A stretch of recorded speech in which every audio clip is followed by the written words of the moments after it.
See, we also thought that this NOTA will be a very useful mechanism in terms of the voters' right.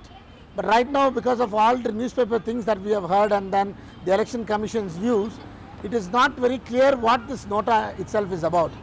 We thought, we said, if there is a majority of people saying NOTA, then we thought there will be a re-election where people will actually look for good candidates, whether they are corrupt or otherwise and other those things.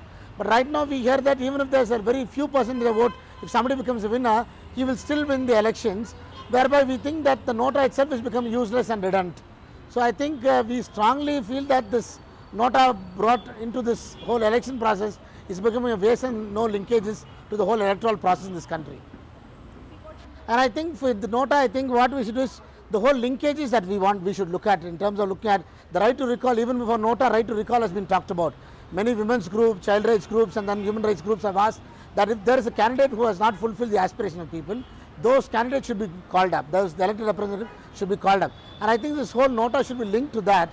And then if the voters want to reject a certain person because of his communal attitude, because of his criminal antecedents, and I think that should be the right of the voter. And I think the Election Commission take reforms in the context and then link this whole three together and see that this NOTA becomes a very useful tool in the hands of people. Have different views, but what I would personally say is that it doesn't make any sense.